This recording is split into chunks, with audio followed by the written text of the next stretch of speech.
Hi ವಿದ್ಯಾರ್ಥಿಗಳೇ, second PUC ವಿದ್ಯಾರ್ಥಿಗಳಿಗೆ ಇತಿಹಾಸದಲ್ಲಿ ಮೋಸ್ಟ್ ಇಂಪಾರ್ಟೆಂಟ್ ಪ್ರಶ್ನೆಗಳು ಇವು. ಯಾಕಂದರೆ ನಿಮ್ಮ ಒಂದು ಬೋರ್ಡ್ ಪರೀಕ್ಷೆಯಲ್ಲಿ ಎಷ್ಟರ ಮಟ್ಟಿಗೆ ಕೀ ಆನ್ಸರ್ಸ್ಗಳಿರಬೇಕು, ಯಾವ ರೀತಿ ಉತ್ತರಗಳು ಬರೀಬೇಕು, ಎಷ್ಟು ಬರೀಬೇಕು ಅನ್ನೋದು ಕೂಡ ಈ ಒಂದು ವಿಡಿಯೋ ನೋಡೋದ್ರ ಮುಖಾಂತರ ನೀವು ಅದನ್ನು ತಿಳ್ಕೊಳ್ಬೋದು. ಜೊತೆಗೆ ಮೋಸ್ಟ್ ಇಂಪಾರ್ಟೆಂಟ್ ಪ್ರಶ್ನೆಗಳು ಈ ಒಂದು ವಿಡಿಯೋದಲ್ಲಿ ಕೊಡ್ತಾ ಇದ್ದೇನೆ. ಲಾಂಗ್ ಕ್ವಶನ್ಸ್ಗಳು, fill in the blanks, all ಕ್ವಶನ್ಸ್ಗಳನ್ನು ಕವರ್ ಮಾಡಿದ್ದೇನೆ. ಹಾಗಾಗಿ ನೀವು ಕೊನೆವರೆಗೂ ನೋಡೋದನ್ನು ಮಾತ್ರ ಮರಲಿಕ್ಕೆ ಹೋಗಬೇಡಿ.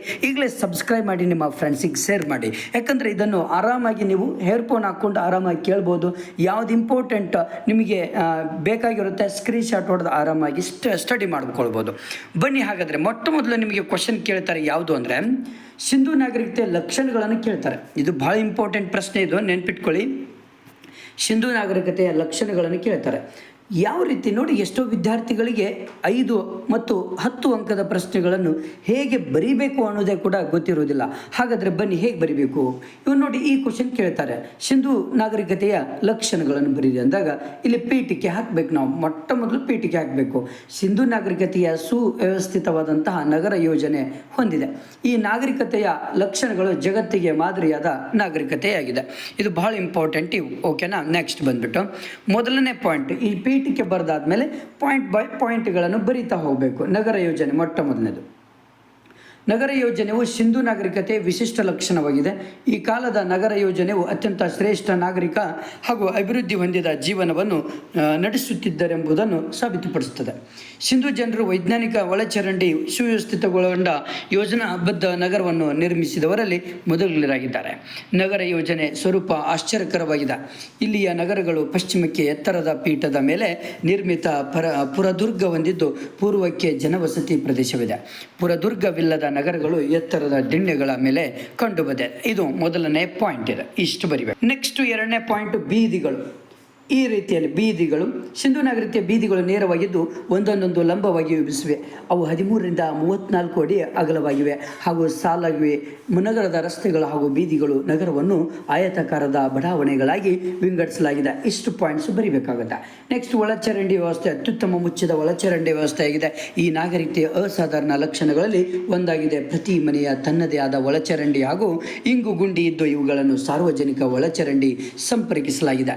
ಓಕೆ, ಇಷ್ಟು ತುಂಬ ಇಂಪಾರ್ಟೆಂಟ್. ನೆಕ್ಸ್ಟ್ ಬಂದ್ಬಿಟ್ಟು ಸ್ನಾನದ ಕೋಳ. ಸ್ನಾನದ ಕೋಳ ನೆಕ್ಸ್ಟ್ ಪಾಯಿಂಟ್, ಯಾಕಂದರೆ ಇವು ಎಲ್ಲ ಸಿಂಧೂ ನಾಗರಿಕತೆಯ ಒಂದು ಲಕ್ಷಣಗಳು. ನೆಕ್ಸ್ಟ್ ಉಗ್ರಾಣಗಳು ಬರುತ್ತೆ. ಉಗ್ರಾಣಗಳು ಕೂಡ ಭಾಳ ಇಂಪಾರ್ಟೆಂಟ್, ಇದು ಒಂದು ಪಾಯಿಂಟ್. ನೆಕ್ಸ್ಟ್ ಕಟ್ಟಡಗಳು ಬರುತ್ತೆ. ಕಟ್ಟಡಗಳು ಇದು 6ನೆಯ ಒಂದು ಪಾಯಿಂಟ್ ಬರುತ್ತೆ. ನೆಕ್ಸ್ಟು ರಾಜಕೀಯ ಸ್ಥಿತಿ ಬರುತ್ತೆ. ಇದು ಸಿಂಧೂ ನಾಗರಿಕತೆಯ 7ನೆಯ ಲಕ್ಷಣ, ರಾಜಕೀಯ ಸ್ಥಿತಿ. ಹೇಗಿತ್ತು ಅಂದರೆ, ರಾಜಕೀಯ ಸ್ಥಿತಿ ಯಾವುದೇ ಲಿಖಿತ ದಾಖಲೆ ಇಲ್ಲದಿರುವುದರಿಂದ ಆ ಕಾಲದಲ್ಲಿ ಯಾವ ರೀತಿಯ ಆಡಳಿತವಿತ್ತು ಎಂದು ನಿಖರವಾಗಿ ಹೇಳಲಿಕ್ಕೆ ಕಷ್ಟ. ಆದರೂ ಕೂಡ ದೋಷರಹಿತ ಹಾಗೂ ಸುವ್ಯವಸ್ಥಿತ ನಗರ ಯೋಜನೆ ಆಧಾರದ ಮೇಲೆ ಏಕರೂಪ ಹಾಗೂ ಕಠಿಣ ಕಾಯ್ದೆಗಳು, ಪ್ರಬಲ ಆಡಳಿತ ಅಸ್ತಿತ್ವದಲ್ಲಿತ್ತೆಂದು ತಿಳಿದು ಬರುತ್ತೆ. ಡಾಕ್ಟರ್ SR ರಾವ್ರವರು ಕೆಲವು ಮುದ್ರೆಗಳ ಮೇಲಿನ ಲಿಪಿಯನ್ನು ಭೇದಿಸಿರುವುದಾಗಿ ಹೇಳಿದ್ದು ಅಂದಿನ ನಗರಗಳು ವಿವಿಧ ಶ್ರೇಣಿಯ ಆಡಳಿತಗಾರರನ್ನು ಹೊಂದಿದ್ದವೆಂದು ಅಭಿಪ್ರಾಯ ಪಡುತ್ತಾರೆ. ನೆಕ್ಸ್ಟ್, ಸಿಂಧೂ ನಾಗರಿಕತೆಯ ಸಾಮಾಜಿಕ ಸ್ಥಿತಿ ಹೇಗಿತ್ತು ಅಂದರೆ, ಅದರ ವರ್ಗಗಳು, ಆಹಾರ ಪದ್ಧತಿ, ಉಡುಪುಗಳು ಮತ್ತು ಆಭರಣ, ಮನರಂಜನೆ ಆ್ಯಂಡ್ ಬಳಸಿದ ವಸ್ತುಗಳು. ಇಷ್ಟು ಬರೆದ್ರೆ ನಿಮಗೆ ಆರಾಮಾಗಿ ಶವ ಸಂಸ್ಕಾರ ಪದ್ಧತಿ ಇವೆಲ್ಲವೂ ಕೂಡ ಅದರ ಒಂದು ಲಕ್ಷಣಗಳು ಆಗಿರ್ತವೆ. ಇಷ್ಟು ಬರೆದ್ರೆ ನಿಮಗೆ ಔಟ್ ಆಫ್ ಔಟ್ ಸಿಗುತ್ತೆ. ಕೊನೆಗೆ ಇವೆಲ್ಲ ಆದಮೇಲೆ ಉಪಸಂಹಾರವನ್ನು ಕಡ್ಡಾಯವಾಗಿ ಬರಿಬೇಕಾಗುತ್ತೆ. ಇದು ಲಾಂಗ್ ಕ್ವಶನ್ಸ್ ಬರೆಯುವಂಥ ಮೆಥಡ್, ನೆನಪಿಟ್ಕೊಳ್ಳಿ. ನೆಕ್ಸ್ಟ್ ಬಂದುಬಿಟ್ಟು ಮೋಸ್ಟ್ ಇಂಪಾರ್ಟೆಂಟ್, ನಿಮಗೆ 1 ಮಾರ್ಕ್ಸ್ 2 ಮಾರ್ಕ್ಸಿಗೆ ಕೇಳ್ತಾರೆ ಇದನ್ನು ನೋಡಿ. ಜೈನ ಧರ್ಮದ ಬಗ್ಗೆ ಆಲ್ರೆಡಿ ನಿಮಗೆ 1 ಮಾರ್ಕ್ಸ್ 2 ಮಾರ್ಕ್ಸ್ ಪಿಕ್ಸ್ ಬರುತ್ತೆ. ಫಿಲ್ ಇನ್ ದ ಬ್ಲ್ಯಾಂಕ್ಸಲ್ಲಿ ಆದರೂ ಬರುತ್ತೆ ನೋಡಿ. ಅದ್ರ ಬಗ್ಗೆ ಸ್ವಲ್ಪ ಕಿರು ನೋಟ್ಸ್ ನೋಡಿಬಿಡೋಣ. ಭಾರತದಲ್ಲಿ ಜೈನ ಮತ್ತು ಬೌದ್ಧ ಧರ್ಮಗಳೆರಡು ಸಮಕಾಲೀನ ಧರ್ಮಗಳಾಗಿವೆ. ನೋಡಿ, ಇಲ್ಲಿ ಇಂಪಾರ್ಟೆಂಟ್ ಅಪ್ಪ ಅಂದರೆ ಭಾರತ ಅತ್ಯಂತ ಪ್ರಾಚೀನ ಧರ್ಮಗಳಲ್ಲಿ ಒಂದಾಗಿದೆ. ಯಾವುದು ನೋಡಿ, ಋಷಭನಾಥನಿಂದ ಜೈನ ಧರ್ಮ ಸ್ಥಾಪಿಸಲ್ಪಡುತ್ತೆ. ಇದು ಭಾಳ ಇಂಪಾರ್ಟೆಂಟ್ ಕ್ವಶನ್ನು, ಇದು ಬಂದೇ ಬರುತ್ತೆ, ನೆನ್ಪಿಟ್ಕೊಳ್ರಿ. ನೆಕ್ಸ್ಟ್, ಧರ್ಮದ ಗುರುಗಳನ್ನು ತೀರ್ಥಂಕರು ಎಂದು ಕರೀತಾ ಇದ್ರು. ಎಲ್ಲಿ? ಜೈನ ಧರ್ಮದಲ್ಲಿ ಈ ಧರ್ಮದ ಗುರುಗಳನ್ನು ತೀರ್ಥಂಕರು ಎಂದು ಕರೀತಾ ಇರ್ತಾರೆ. ಈ ಒಂದು ಧರ್ಮದ 24 ಜನ ತೀರ್ಥಂಕರು ಇದ್ದಾರೆ. ಯಾವುವು? ಜೈನ ಧರ್ಮದಲ್ಲಿ ಟೋಟಲ್ 24 ಜನ ತೀರ್ಥಂಕರು ಇದ್ದಾರೆ, ನೆನ್ಪಿಟ್ಕೊಳ್ಳಿ. ನೆಕ್ಸ್ಟು ಇದರಲ್ಲಿ ಇಂಪಾರ್ಟೆಂಟ್ ಪಾಯಿಂಟ್ಸ್ ಬಂದುಬಿಟ್ಟು ಯಾವುದು ಬರ್ಬೋದು ಅಂದರೆ ನೋಡಿ, ಸ್ಥಾಪಕ ಯಾರು, ಇದು 1 ಮಾರ್ಕ್ಸಿಗೆ ಬರುತ್ತೆ. ಜೈನ ಧರ್ಮದ ಸ್ಥಾಪಕರು ಋಷಭನಾಥ, ಚಿಹ್ನೆ ಯಾವುದು ಅಂದರೆ ಸ್ವಸ್ತಿಕ್. ಮೊದಲ ತೀರ್ಥಂಕರು ಯಾರು? ಋಷಭನಾಥ. 23ನೇ ತೀರ್ಥಂಕರು ಯಾರು? ಪಾರ್ಶ್ವನಾಥ.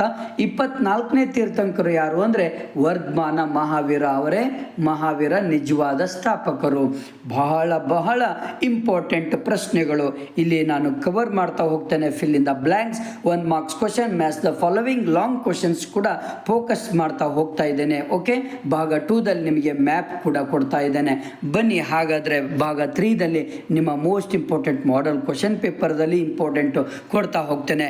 ನೋಡಿ ಬನ್ನಿ, ಹೀಗೆ ಇಲ್ಲಿ ವರ್ಧಮಾನ್ ಮಹಾವೀರ ನಿಜವಾದ ಸ್ಥಾಪಕರು. ಹೌದು, ಅವರ ಕಾಲಾವಧಿ ನೋಡಿಬಿಡೋಣ, ಯಾಕಂದರೆ ಕೇಳ್ತಾರೆ ಪ್ರಶ್ನೆ. ಅವರು 540ರಿಂದ 468 ಮಧ್ಯದಲ್ಲಿ ಜನಿಸ್ತಾರೆ. ಜನನ ಕುಂದ ಗ್ರಾಮ ವೈಶಾಲಿ ಸಮೀಪ ಆಗ್ತದೆ. ತಂದೆಯವರ ಸಿದ್ಧಾರ್ಥ, ತಾಯಿ ತ್ರಿಶೂಲಾದೇವಿ, ಮಗಳು ಪ್ರಿಯಾದರ್ಶಿನಿ ಮತ್ತು ಹೆಂಡತಿ ಯಶೋಧ. ಇಷ್ಟು ನೀವು ಅರ್ಥ ಮಾಡ್ಕೊಳ್ಬೇಕು, ಇವ್ರ ಬಗ್ಗೆ ಸಾಕು. ನೆಕ್ಸ್ಟು ಮಹಾವೀರರ ಬೋಧನೆಗಳು, ಪಂಚಶೀಲ ತತ್ವಗಳನ್ನು ಕೇಳ್ತಾರೆ 2 ಮಾರ್ಕ್ಸಿಗೆ. ಯಾವುದಾದ್ರೂ ಮಹಾವೀರರ ಒಂದು ಪಂಚಶೀಲ ತತ್ವಗಳನ್ನು ಬರೀರಿ ಅಂತ ಕೇಳಿದಾಗ, 1ನೇದು ಸತ್ಯ ಸುಳ್ಳನ್ನು ಹೇಳದಿರುವುದು, ಹಿಂಸೆಯನ್ನು ಮಾಡದಿರುವುದು, ಆಸ್ತಿಯ ಕಳ್ಳತನವನ್ನು ಮಾಡದಿರುವುದು, ಅಪರಿಗರ ಅವಶ್ಯಕ್ಕಿಂತಲೂ ಹೆಚ್ಚಿನ ಆಸ್ತಿಯನ್ನು ಹೊಂದಿದಿರುವುದು, ಬ್ರಹ್ಮಚರ್ಯ, ಪಾವಿತ್ರತೆ, ಇವೆಲ್ಲವೂ ಕೂಡ ಬಹಳ ಇಂಪಾರ್ಟೆಂಟ್. 3 ರತ್ನಗಳು: ಸಮ್ಯಕ ಜ್ಞಾನ, ಸಮ್ಯಕ ನಂಬಿಕೆ, ಸಮ್ಯಕ ನಡತೆ. ಬಹಳ ಇಂಪಾರ್ಟೆಂಟ್ ಪ್ರಶ್ನೆಗಳು. ನೆಕ್ಸ್ಟ್ ಬೌದ್ಧ ಧರ್ಮದ ಬಗ್ಗೆ ನಾವು ನೋಡ್ತಾ ಹೋಗೋದಾದ್ರೆ, ಬೌದ್ಧ ಧರ್ಮದ ಒಂದು ಧರ್ಮ ಪ್ರವರ್ತಕ ಯಾರು ಅಂದರೆ ಗೌತಮ್ ಬುದ್ಧರು ಅಂತ ಹೇಳ್ಬೋದು.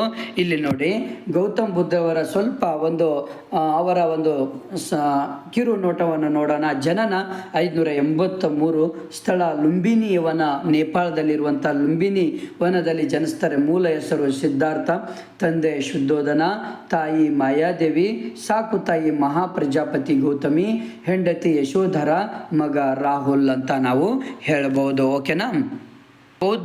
ನೆಕ್ಸ್ಟ್ ಬೌದ್ಧ ಧರ್ಮದ ಅಷ್ಟಾಂಗ ಮಾರ್ಗಗಳನ್ನು ಕೇಳ್ತಾರೆ.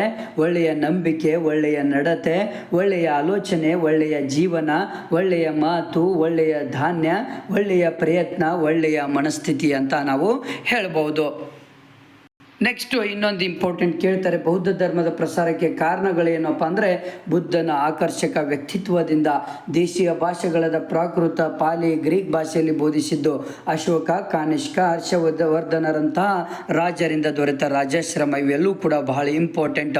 ಎಲ್ಲಕ್ಕಿಂತ ಇಂಪಾರ್ಟೆಂಟ್ ಇದನ್ನು ಕೇಳ್ತಾರೆ, ಏನಪ್ಪ ಅಂದರೆ ಬೌದ್ಧ ಧರ್ಮದ ಸಮ್ಮೇಳನಗಳು. 1ನೇದು ರಾಜಗೃಹದಲ್ಲಿ ನಡೆದಂತಹ ಒಂದು ಧರ್ಮದ ಸಮ್ಮೇಳನ ಎಷ್ಟರಲ್ಲಿ ನಡೀತದೆ ಅಂದರೆ ಕ್ರಿಸ್ತಪೂರ್ವ 483ರಲ್ಲಿ. ಆದರೆ ಅದರ ಅಧ್ಯಕ್ಷತೆ ಮಹಾಕಶ್ಯಪ್ ಇರ್ತಾರೆ. ನೆಕ್ಸ್ಟು ವೈಶಾಲಿ ಸ್ಥಳದಲ್ಲಿ ಕ್ರಿಸ್ತಪೂರ್ವ 383ರಲ್ಲಿ ಸಭಾಕಮಿ ಅಂತ ಹೇಳ್ಬೋದು. 3ನೇಯ ಒಂದು ಸಮ್ಮೇಳನದ ಸ್ಥಳ ಪಾಟ್ಲಿಪುತ್ರ, ಕ್ರಿಸ್ತಪೂರ್ವದ 250, ಮೊಗ್ಗಲಿಪುತ್ರ ತೀಸಾ. ನೆಕ್ಸ್ಟ್ 4ನೇದು ಕುಂಡಲಿಯವನ, ಕಾಶ್ಮೀರ್ ಅಂತ ಹೇಳ್ಬೋದು. ಇದು 102 ಆ್ಯಂಡ್ ವಸುಮಿತ್ರ ಅವರ ಅಧ್ಯಕ್ಷರಲ್ಲಿ ನಡೀತದೆ. ಓಕೆ, ನೆಕ್ಸ್ಟ್ ಮೌರ್ಯ ಸಾಮ್ರಾಜ್ಯದ ಬಗ್ಗೆ ನೋಡ್ತಾ ಹೋಗೋಣ, ಯಾಕಂದರೆ ಇದರಲ್ಲಿಯೂ ಕೂಡ 1 ಮಾರ್ಕ್ಸ್ 2 ಮಾರ್ಕ್ಸ್ ಕೇಳ್ತಾರೆ. ಲಾಂಗ್ ಕ್ವಶನ್ಸ್ ಮೋಸ್ಟ್ ಇಂಪಾರ್ಟೆಂಟ್ ಇದ್ದಾವೆ. ನೋಡಿ, ಹಾಗಾದರೆ ಮೌರ್ಯ ಸಾಮ್ರಾಜ್ಯವನ್ನು ಸ್ಥಾಪಿಸ್ತಿರೋರು ಚಂದ್ರಗುಪ್ತ ಮೌರ್ಯರವರು ಸ್ಥಾಪಕರು. ರಾಜಧಾನಿ ಪಾಟಲಿಪುತ್ರ. ಮೌರ್ಯ ಸಾಮ್ರಾಜ್ಯದ ಒಂದು ರಾಜಧಾನಿ ಯಾವುದಿತ್ತು ಅಂದರೆ ಪಾಟಲಿಪುತ್ರ ಇತ್ತು. ರಾಜ್ಯ ಲಾಂಛನ ಯಾವುದು ಅಂದರೆ ಧರ್ಮಚಕ್ರ ಅಂತ ಹೇಳ್ಬೋದು. ಪ್ರಸಿದ್ಧ ಅರಸ ಅಶೋಕರವರು ಅಂತ ನಾವು ಹೇಳ್ಬೋದು. ಓಕೆನಾ? ನೆಕ್ಸ್ಟ್ ಚಂದ್ರಗುಪ್ತ ಮೌರ್ಯರ ಬಗ್ಗೆ ಒಂದು ಸ್ವಲ್ಪ ಹೇಳ್ಕೊಡೋಣ. ನೋಡಿ, ಚಂದ್ರಗುಪ್ತ ಮೌರ್ಯನನ್ನು ತಕ್ಷಶಿಲೆಯ ಬ್ರಾಹ್ಮಣನಾದ ಚಾಣಕ್ಯನು ಕರೆದೊಯ್ದು ಅಗತ್ಯವಾದ ಶಿಕ್ಷಣವನ್ನು ನೀಡ್ತಾರೆ. ಮೌರ್ಯ ಸಾಮ್ರಾಜ್ಯ ಸ್ಥಾಪಿಸಲು ಆತನು ಚಂದ್ರಗುಪ್ತ ಮೌರ್ಯನಿಗೆ ಸಹಾಯವನ್ನು ಕೂಡ ಮಾಡ್ತಾರೆ, ನೆನ್ಪಿಟ್ಕೊಳ್ಳಿ. ಇನ್ನೊಂದು ಪಾಯಿಂಟ್ ಇದೆ ಇಲ್ಲಿ, ಅಶೋಕ ಮಹಾಶಯ, ಭಾಳ ಇಂಪಾರ್ಟೆಂಟ್ ಇದು. ಅಶೋಕವರದು. ಅಶೋಕ ದೇವನಾಂ ಪ್ರಿಯದರ್ಶಿನಿ ಎಂದು ಹೆಸರಿಸಲಾಗಿದೆ. ನೋಡಿ, ಶಾಸನಗಳಲ್ಲಿ ಅವನನ್ನು ನೋಡಿ, ಕೆಲವೊಂದು ಶಾಸನಗಳಲ್ಲಿ ಅಶೋಕ ರಾಜನನ್ನು ಶಾಸನಗಳಲ್ಲಿ ಏನೆಂದು ಹೆಸರಿಸಲಾಗಿದೆ ಅಂದರೆ ದೇವನಾಂ ಪ್ರಿಯ ಮತ್ತು ಪ್ರಿಯದರ್ಶಿನಿ ಎಂದು ಹೆಸರಿಸಲಾಗಿದೆ. ಮತ್ತು ಇನ್ನೊಂದು ಅವರ ಒಂದು ಕಳಿಂಗ ಯುದ್ಧ, ಭಾಳ ಇಂಪಾರ್ಟೆಂಟ್ ಯುದ್ಧ ಇದು. ನೋಡಿ, ಇಲ್ಲಿ ಕಳಿಂಗ ಯುದ್ಧದ ಬಗ್ಗೆ ನಿಮಗೆ ಕೇಳ್ತಾರೆ, ಯಾಕಂದರೆ ಈ ಯುದ್ಧದ ಬಗ್ಗೆ ನೀವು ತಿಳ್ಕೊಳ್ಳಬೇಕಾಗತ್ತೆ. ನೋಡಿ, ಈ ಯುದ್ಧದಲ್ಲಿ 1 ಲಕ್ಷ ಜನ ಪ್ರಾಣವನ್ನು ತಕ್ಕೊಳ್ತಾರೆ, ಪ್ರಾಣ ಹೋಗುತ್ತೆ. 1.5 ಲಕ್ಷ ಸೈನಿಕರ ಒಂದು ಯುದ್ಧ ಕೈದಿಗಳಾದರು ಎಂದು ಶಾಸನದಿಂದ ತಿಳಿದು ಬರ್ತದೆ. ನೋಡಿ, ಇದು ಬಹಳ ಇಂಪಾರ್ಟೆಂಟ್ ಪ್ರಶ್ನೆ, ಇದು ಕೂಡ ಬರುತ್ತೆ. ಓಕೆನಾ? ಇಲ್ಲಿ ಇಂಪಾರ್ಟೆಂಟ್ ಅಶೋಕರವರ ಬಗ್ಗೆ ಬರುತ್ತೆ. ಅಶೋಕನ ಒಂದು ಶಾಸನಗಳಿಂದ ಆ ಕಾಲದ ಧರ್ಮ, ಸಮಾಜ, ಆಡಳಿತ ವ್ಯವಸ್ಥೆಯನ್ನು ತಿಳಿದು ಬರ್ತದೆ. ಅದೇ ರೀತಿಯಾಗಿ ಶಾಸನಗಳು ಯಾವ ಭಾಷೆಯಲ್ಲಿ ಅವು ಕಂಡು ಸಿಗ್ತಿದ್ವು ಅಂದರೆ ಪ್ರಾಕೃತ ಭಾಷೆ, ಪಾಳಿ ಭಾಷೆ, ಗ್ರೀಕ್ ಭಾಷೆ ಮತ್ತು ಬ್ರಾಹ್ಮಿ ಭಾಷೆಗಳಲ್ಲಿ ಕೂಡ ಅಶೋಕರ ಒಂದು ಶಾಸನಗಳು ದೊರಕಿದಾವೆ. ನೆನ್ಪಿಟ್ಕೊಳ್ರಿ, ಅಶೋಕರ ಒಂದು ಹೆಸರನ್ನು ಶಾಸನದಲ್ಲಿ ಏನೆಂದು ಗುರುತಿಸಲಾಗಿದೆ ಅಂದರೆ ದೇವನಾಂಪ್ರಿಯ, ಪ್ರಿಯದರ್ಶಿ ಮತ್ತು ದೇವನಾಂಪ್ರಿಯ, ಅಶೋಕಸ್ ಎಲ್ಲವೂ ಕೂಡ ಬಹಳ ಇಂಪಾರ್ಟೆಂಟ್ ಪ್ರಶ್ನೆಗಳು ಇದು. ಹಾಗೆ ಅಶೋಕನ ಕಾಲದ ಶಾಸನಗಳು ರಾಯಚೂರು, ಮಸ್ಕಿ, ಕೊಪ್ಪಳ, ಗವಿಮಠ, ಪುಲ್ಕಿಗೊಂಡ, ಬಳ್ಳಾರಿ, ನಿಟ್ಟೂರು ಇವು ತುಂಬ ಇಂಪಾರ್ಟೆಂಟ್. ಯಾವುದಾದ್ರೂ ಒಂದು ಬಂದೇ ಬರುತ್ತೆ. ನೆಕ್ಸ್ಟು ಇಂಪಾರ್ಟೆಂಟ್ ಪ್ರಶ್ನೆ ಬರುತ್ತೆ ಈ ಒಂದು ಲೆಸನಲ್ಲಿ. ಮೌರ್ಯರ ಕಾಲದ ಆಡಳಿತದ ಬಗ್ಗೆ ವಿವರಿಸ್ರಿ ಅಂತ ಕೇಳ್ತಾರೆ. ಬಹಳ ಇಂಪಾರ್ಟೆಂಟ್. ಮೊಟ್ಟ ಮೊದಲು ಈ ಪ್ರಶ್ನೆ ಕೇಳಿದಾಗ ಮೊದಲು ನಾವು ಪೀಠಕ್ಕೆ ಪ್ರಸ್ತಾವನೆಯನ್ನು ಹಾಕಬೇಕಾಗುತ್ತೆ. ಚಾಣಕ್ಯನ ಮಾರ್ಗದರ್ಶನದಲ್ಲಿ ಮೌರ್ಯರು ಏಕರೂಪ ಆಡಳಿತವನ್ನು ರೂಪಿಸ್ತಾರೆ.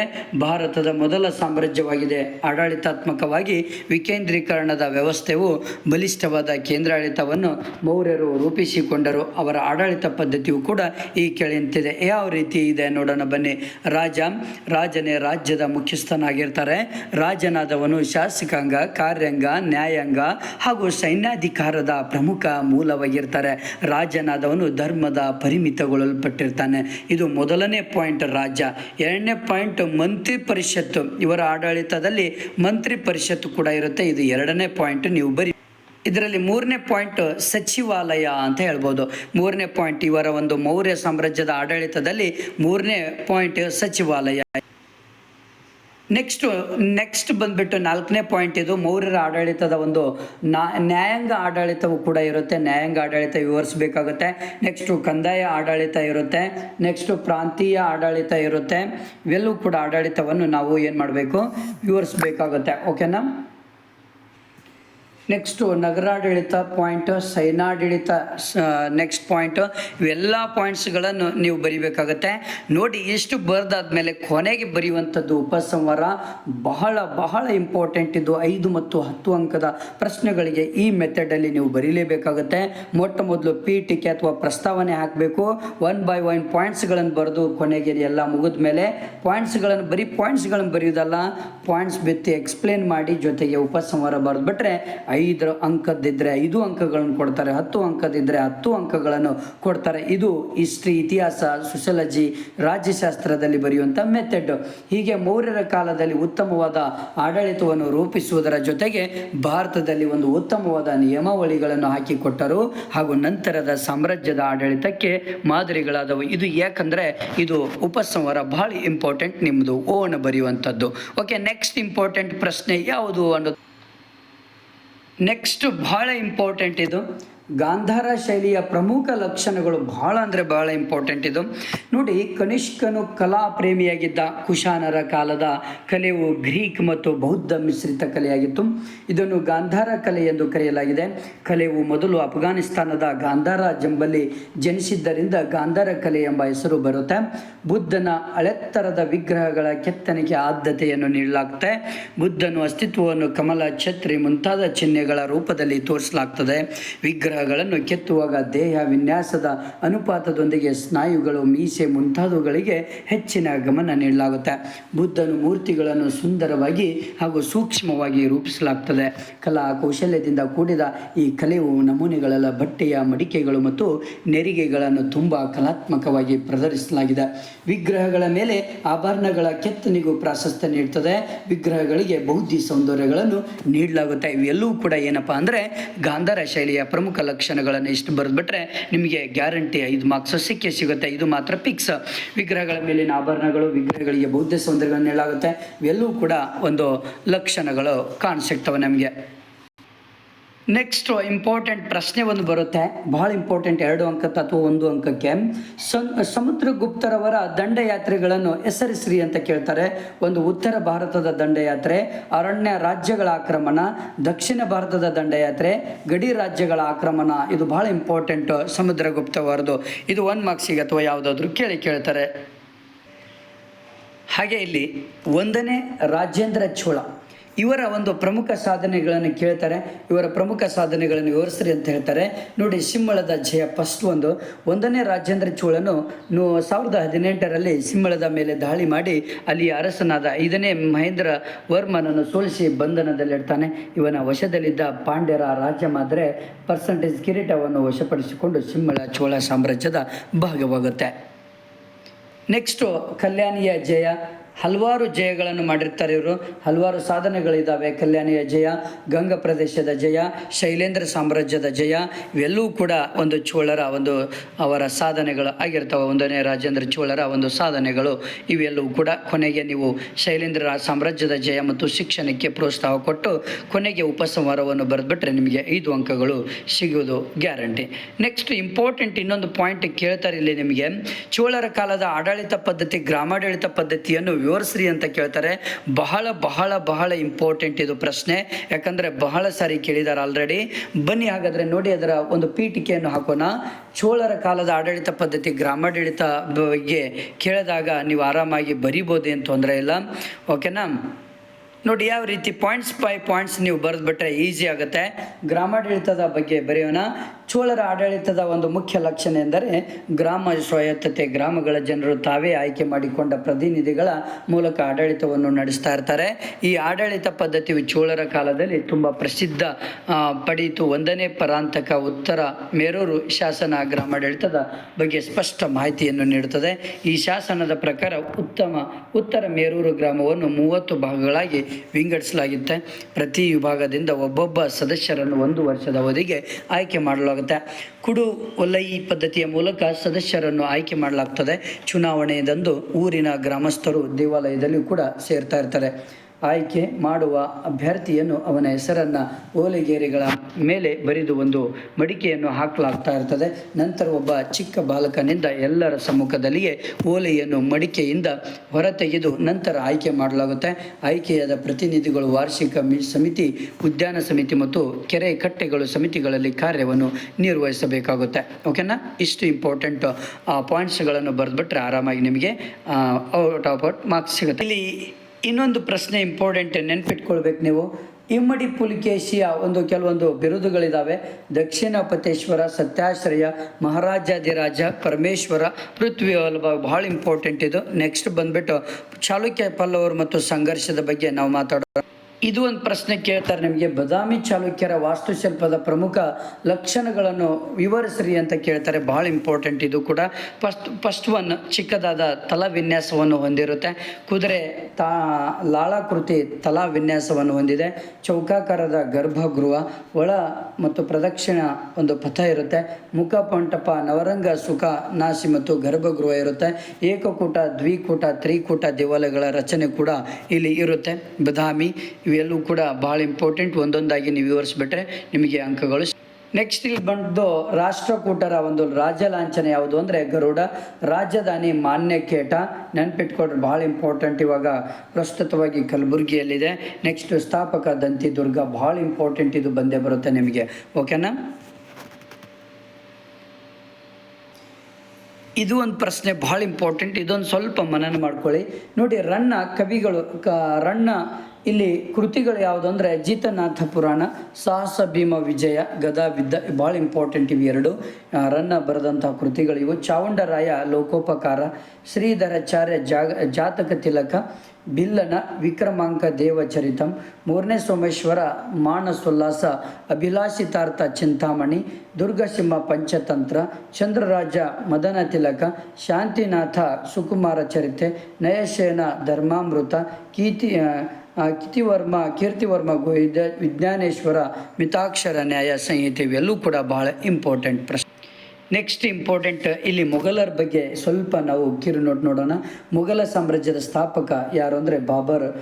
ಮತ್ತು 1483 ಫೆಬ್ರವರಿ ಜನನ ಆಂದಿಜಾನ್ದಲ್ಲಿ. ತಂದೆ ಉಮರ್ ಶೇಖರ್, ತಾಯಿ ಕುತುಲಂಗ್ನಿಗರ್. ಈತನು ಪ್ರಸಿದ್ಧ ಕವಿ ಕೂಡ ಆಗಿರ್ತಾರೆ. ಬಾಬರ್ ನಾಮ ಆತನ ಆತ್ಮಚರಿತ್ರೆ ಆಗಿರುತ್ತೆ. ಹುಮಾಯೂನ್ ಈತನ ನಂತರ ಅಧಿಕಾರಕ್ಕೆ ಬರ್ತಾರೆ. ಶೇರ್ ಶಾ ಸೂರಿಯಿಂದ ಹುಮಾಯೂನ್ ಅಧಿಕಾರ ಕಳೆದುಕೊಂಡು 15 ವರ್ಷಗಳ ನಂತರ ಮರಳಿ ಪಡಿತಾರೆ. ಇದು ಬಹಳ ಇಂಪಾರ್ಟೆಂಟ್ ಪ್ರಶ್ನೆ. ಪ್ರಶ್ನೆ ಅಕ್ಬರ್ ಒಂದು ಮಹಾಶಯ ಮುಂದೆ ಆಗುತ್ತೆ. ಇಲ್ಲಿ ಅವರ ಒಂದು ಅಮರಕೋಟೆ 1547 ರಾಣನ ರಕ್ಷಣೆಯಲ್ಲಿ ತಂದೆ ಹುಮಾಯೂನ್ನ ತಾಯಿ ಹಮೀದಾ ಬಾನು ಬೇಗಂ ಇವೆಲ್ಲೂ ಕೂಡ ನಮ್ಮ ಮೋಸ್ಟ್ ಇಂಪಾರ್ಟೆಂಟ್. ನೀವು ಭಾಳ ಇಂಪಾರ್ಟೆಂಟ್ ಇದು ಕೂಡ, ಯಾಕಂದರೆ ಇವರ ಸೈನಿಕ ಸಾಧನೆಗಳು ಇಲ್ಲಿ ಏನಪ್ಪ ಅಂದರೆ 2ನೇ ಪಾಣಿಪತ್ ಕದನ, ಗೊಂಡ್ವಾನ ದಿಗ್ವಿಜಯ, ಗುಜರಾತ್ ಆಕ್ರಮಣ, ಬಂಗಾಳದ ಒರಿಸ್ಸಾ ಆಕ್ರಮಣ, ದಕ್ಷಿಣ ಭಾರತದ ಆಕ್ರಮಣ, ಸಾಮ್ರಾಜ್ಯ ವಿಸ್ತರಣೆ, ಕಾಬೂಲ್ ಕಾಶ್ಮೀರ ಸೇರ್ಪಡೆ ಇವೆಲ್ಲೂ ಕೂಡ ಬಹಳ ಇಂಪಾರ್ಟೆಂಟ್ ಪ್ರಶ್ನೆಗಳು, ನೆನ್ಪಿಟ್ಕೊಳ್ಳಿ. ನೆಕ್ಸ್ಟು ಅಕ್ಬರ್ನ ಆಡಳಿತ ಪದ್ಧತಿಯನ್ನು ವಿವರಿಸ್ರಿ ಅಂತ ಹೇಳ್ತಾರೆ. ಫಸ್ಟ್ ಪೀಠಿಕೆ ಹಾಕ್ಬೇಕು ನೋಡಿ. ಅಕ್ಬರ್ನ ಉತ್ತಮವಾದ ಆಡಳಿತವನ್ನು ರೂಪಿಸಿಕೊಂಡಿದ್ದನು. ಈತನು ಮೂಲತಃ ಮುಸ್ಲಿಂ ಅರಸನಾದರೂ ಕೂಡ ಆಡಳಿತದಲ್ಲಿ ಹಿಂದೂ ಧರ್ಮಕ್ಕೂ ಆದ್ಯತೆ ಒಂದು ನೀಡಿದವನಾಗಿರ್ತಾನೆ ಅಕ್ಬರು. ನೆಕ್ಸ್ಟು ಆಡಳಿತ ಇವರದ್ದು ಹೇಗಿರುತ್ತೆ ಅಂದರೆ, ಅಕ್ಬರ್ನ ಆಡಳಿತವು ಮೊಘಲರ ಆಳ್ವಿಕೆಯವರೆಗೂ ಇಲ್ಲಿ ಮುಂದುವರಿಯಿತು. ಅಕ್ಬರ್ನ ಅಧೀನದಲ್ಲಿ ಮೊಘಲರ ಆಡಳಿತ ಕೇಂದ್ರವಾಗಿತ್ತು. ಮೊಘಲ್ ಚಕ್ರವರ್ತಿಯನ್ನು ಬಾದ್ಶಾ ಎಂದು ಕರೆಯಲಾಗ್ತಾ ಇರ್ತದೆ. ಈತನನ್ನು ದೇವರ ನೆರಳೆಂದು ಪರಿಗಣಿಸಲಾಗ್ತದೆ. ಈತನು ಇಸ್ಲಾಂ ತತ್ವಗಳ ಅನುಗುಣವಾಗಿ ಆಡಳಿತ ಮಾಡ್ತಾ ಇರ್ತಾರೆ. ಪ್ರಮುಖ ಮಂತ್ರಿ ಮಂಡಲ ಹೊಂದಿರ್ತಾರೆ. ಇದು ವಕೀಲ, ಮುಖ್ಯಮಂತ್ರಿ, ದಿವಾನ್, ಇಲ್ಲ ವೀರಭಕ್ಷ, ಸದರ್ ಉಸ್ ಆ್ಯಂಡ್ ಖಾನ್ ಇ ಸಮಾನ್, ದಿವಾನ್, ಕಂದಾಯ ಮಂತ್ರಿ, ಕಾಜಿ ಇವೆಲ್ಲವೂ ಕೂಡ ಬಹಳ ಇಂಪಾರ್ಟೆಂಟ್.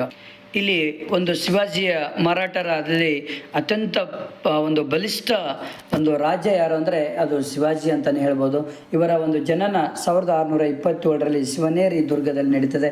ತಂದೆ ಶಹಾಜಿ ಭೋಸ್ಲೆ, ತಾಯಿ ಜೀಜಾಬಾಯಿ, ವಿದ್ಯಾಗುರು ದಾದಾಜಿ ಕೊಂಡದೇವ, ಸಂತರು ರಾಮದಾಸ್ ತುಕಾರಾಮ್ ಇವರು ಕೂಡ ಅತ್ಯಂತ ಒಂದು ಒಳ್ಳೆಯ ಈ ಒಂದು ಶಿವಾಜಿಯವರ ಒಂದು ಸಾಧನೆಗಳೇನಪ್ಪ ಅಂದರೆ ಹಲವಾರು ಯುದ್ಧಗಳನ್ನು ಮಾಡ್ತಾರೆ. ಶಿವಾಜಿ ಅಫ್ಜಲ್ ಖಾನ್, ಶಿವಾಜಿ ಔರಂಗಜೇಬ್ ಸೂರತ್ ಮೇಲೆ ದಾಳಿ ಮಾಡ್ತಾರೆ.